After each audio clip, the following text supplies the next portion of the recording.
Welcome back to Super Mario 64. We're finishing off Cool Mountain. We'll be encountering our first Bowser level in this as well. Are you ever gonna jump into the magic painting like a normal stout Italian No. Mario? Okay, yeah. Okay.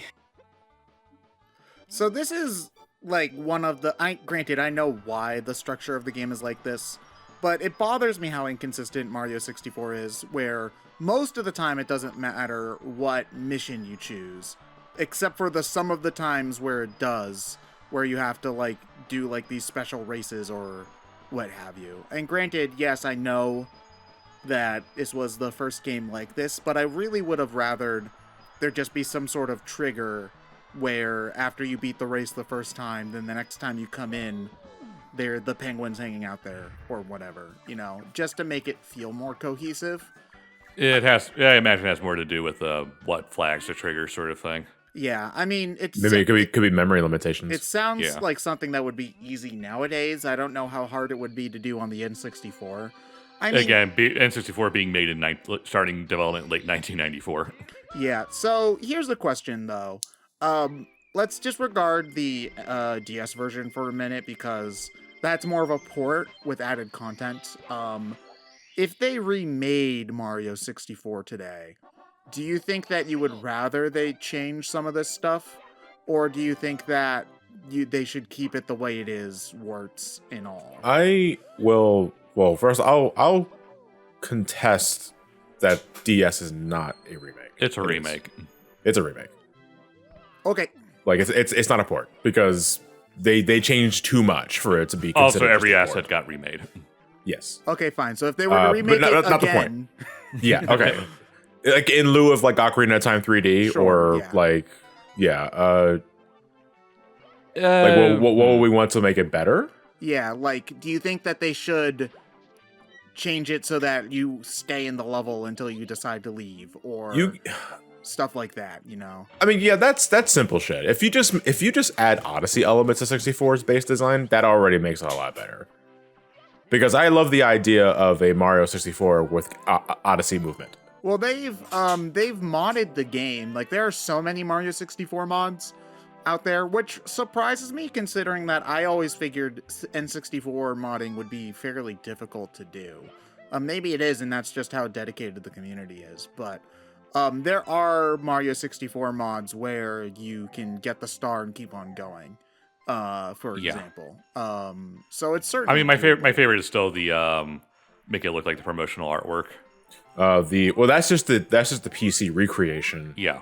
That's been making the rounds, and Nintendo's foolishly trying to cease and desist, which they're never going to do. Well, I mean, they have to, right? They're re-releasing their game for free, and I mean, granted, it's kind of a. Well, I'm not arguing them. I'm not arguing them doing that. Like, I get why they have to do that. Like, I am, despite how, especially recently, how shitty Nintendo's been as a company. I understand wanting to shut that shit down, because you are essentially just giving away the game for free. Yeah, and I mean, granted, I know that especially, well, it might not be a hot button topic by the time this video comes out in true BrainScratch fashion. I again. Speaking of which, Persona 5 Scramble is never coming. Oh, god damn it! Literally the same day. The same day, Ted. How do you keep doing that? Come on, man. You gotta tap into that Pikmin power. 3, oh god. Guys, I told you it was gonna happen, didn't I?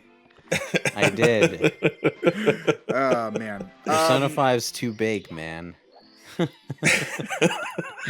Yeah, but to play devil's advocate, like in terms of the recent stuff, I don't think that there was any world where Nintendo allowed Smash Brothers to be played on an emulator for a big tournament like that. Now, stuff like shutting down the Splatoon tournament stream because people had the free Melee hashtag in their name, that's shitty and dumb. And that's petty. That is incredibly petty. There's no real excuse for that, but I kind of feel like it would have been sort of expected that they didn't do that. Like, they didn't have the game be like, because Nintendo can't endorse that, right? Like, especially for a big event like that. Well, the problem is Nintendo never really endorses anything anyway. Well, they did officially sponsor some Melee tournaments before, I know. It's sponsoring the fact that they more or less allowed it so they can run ads on it, not so much sponsor it. Yeah. You have to remember that Nintendo doesn't like doing tournaments. They begrudgingly allow a few to exist for advertising purposes and because they get far too much flack for shutting it down completely. But they do not sponsor the shit. Like, even the biggest, like, they shut down a prize pool for the biggest one in Japan and instead, like, made, like, some controllers some prizes. Yeah, that's Because they did not want to be seen. They did not want to be seen giving money away. It's one of those things where, you know, in terms of just like supporting community projects or just fan endeavors, Nintendo ain't no Sega. Yeah, No. Nintendo, I think the thing about them is that they are so protective of their image and stubborn in how they do things that fan projects just do not mesh with how the company likes to do things, which well, I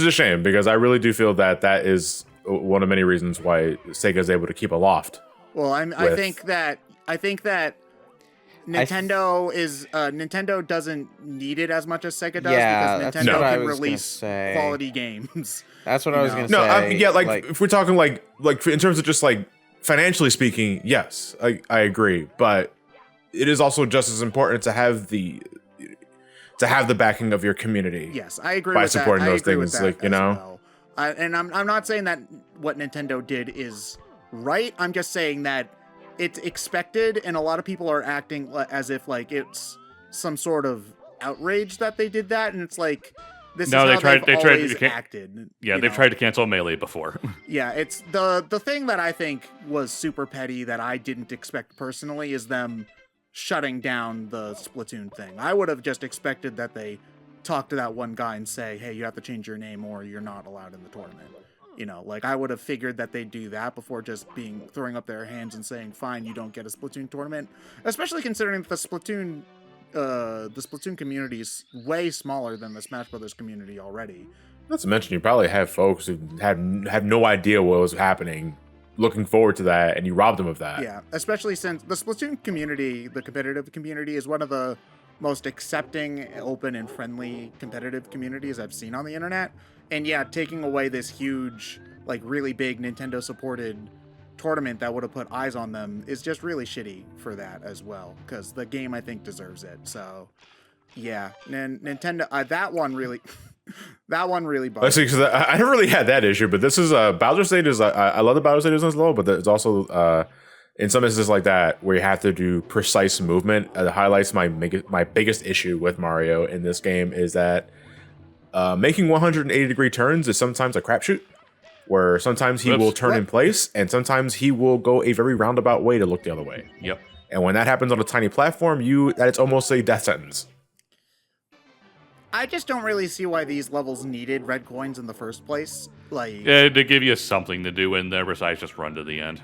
well, I think running to the end is the point, though. So Yeah, but I understand the design. We'll give you a reason to explore, though, because Yeah. again, the game is very exploratory. yeah, I don't know. Maybe like just some 1-ups or whatever might have done the job. Yeah, 1-ups don't really mean much in this game, though.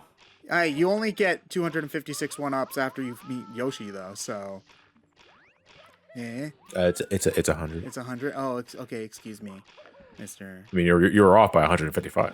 That's a pretty big margin. You only get 7,012 1-ups after you meet Yoshi at the end of the game.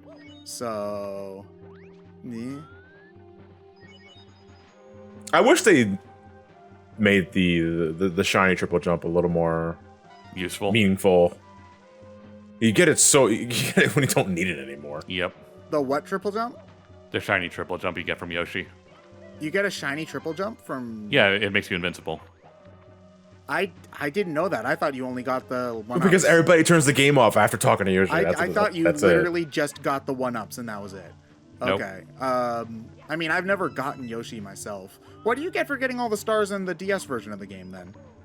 Nothing. I don't remember. Because Yoshi They added doesn't like live 30 on more top of- stars, right? Yeah, Well, they you get access to the roof, but there's only 3 1-ups up there. I think I remember it. You unlock one more mini game. I think you unlock the last of Luigi's casino games. Oh, right. It's just an offshoot of one he already had. Yeah. Well, there's only so many ways to play cards. So, What I'm surprised they didn't do is that they don't have hearts in the Luigi Casino stuff for multiplayer, because that's a 4-player thing, and the whole DS's whole big shtick. when it came out is that multiplayer is really easy now. Nah, fam. We need Mahjong. Man, I loved playing multiplayer on the original DS. It's kind of weird because I felt like that same spirit was sort of lost with the 3DS. It still had that functionality. Well, the 3DS came out in 2011, was it? I believe so. 2011, yes, because it was the it same was year 2011. Yeah, as so- black and white. Yeah, so wireless communication between devices was extremely common at that point and just didn't wow anyone anymore. Yeah, but there weren't really many multiplayer games on the 3DS that did local multiplayer. There were some online multiplayer ones, but I remember growing up, everybody had their DS and we would always play stuff like the Mario 64 minigames or the Mario Kart DS especially was one of my favorite things to play multiplayer. The DS Bomberman was another big one. I even played, I think, the Sonic Rush multiplayer with people sometimes. It was really cool to be able to finally do, and Pokemon, obviously. Yeah, so Pokemon's the only one I can think of. Yeah, Mario Kart DS's multiplayer was so cool. Like, Mario Kart DS is still to this day my favorite Mario Kart game. And then you hop online and everyone snakes and everyone gets pissed off, so... And people being better than you when you go online is nothing new. Though. Yeah, so it's like, stop complaining, people. It's not the game's fault that people just know how to play the game better. It's not like people complain about the multiplayer and doom sucking when you die all the time. You know, it's because there's nerds who play the game for too long being better than you. That's every video game with online. But yeah, Mario Kart DS is amazing. I love that game. Although it does hurt your fingers to try to do the snaking, I will say that. Yes, it does. Yeah. I guess you're just not a dedicated gamer. Nope, I am not enough of a dedicated gamer. That is very true. Okay, are you doing the Basement, yeah. Oh, okay, are you doing the Boo level next? I'm saving that for later, I think. Okay. Also, high Lethal Mips. Lava Land? Mips, No, but yeah. I'm doing Hazy Maze Cave just to get it out of the way. Just get it out So, of the way, yeah. one thing I appreciate about this part of the game is that it truly does open up and you can do a lot of the levels in any order, which is neat.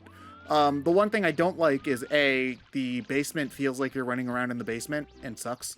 And a lot of the levels in this part of the game I don't really like. I don't really like the Boo level. I don't really like Hazy Maze Cave. Lava Land's fine. What else is down here? Shifting Sandland. Shifting Sandland. That's And not my favorite. Dire Docks is also here. That one's fine, but it's also a water level, so Yeah, I kind of remember that Dire Dogs is technically different than Jolly Roger Bay. yeah. Everybody calls the music piece Dire Docks, even Docks. though most people. Jolly Roger Well, that's Bay what comes first. that's what it's called in the soundtrack, though. That's what it is. Yeah. Yeah. It's It's called Dire Dogs. so yeah. I like how open this part of the game gets. It's just this is also I think the weakest bunch of levels in the game, because the end game levels I think are much better than these ones. To a point. Well, I mean they're certainly more frustrating. I don't like Tall Town Mountain. I also don't like Wet Dry World. Wet Dry Dry World is boring. sucks. Yeah. Yeah. Okay. You know what's cool about Wet Dry World, though? The higher you jump into the painting, water? the higher the water. Oh, Which is good to know when you're actually, when you know what star is coming up next, but Yeah, like I don't like that element of that, or the Tall Tale Mountain one I don't mind because that one's made much more obvious and is necessary. But also the Wet Dry World stuff and the TikTok clock with where the clock hands are, that always felt really cryptic to me. Again, I'm sure no, there's Toad tells you about it. Yeah, Toad does tell you about it, but I guess it just goes to it shows like the mindset you have when playing certain types of games. Like when I'm playing this kind of game, I'm much less likely to try to talk to people and read stuff versus if I'm playing a RPG, I'm much more likely to do that just because I'm in a different headspace when I'm playing different kinds of games. So I guess that is more of a me problem than the game problem then. Okay, fine. I was wrong. I admit it. You happy now? There you go. Yay.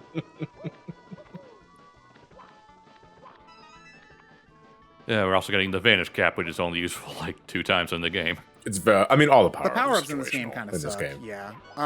They're too situational.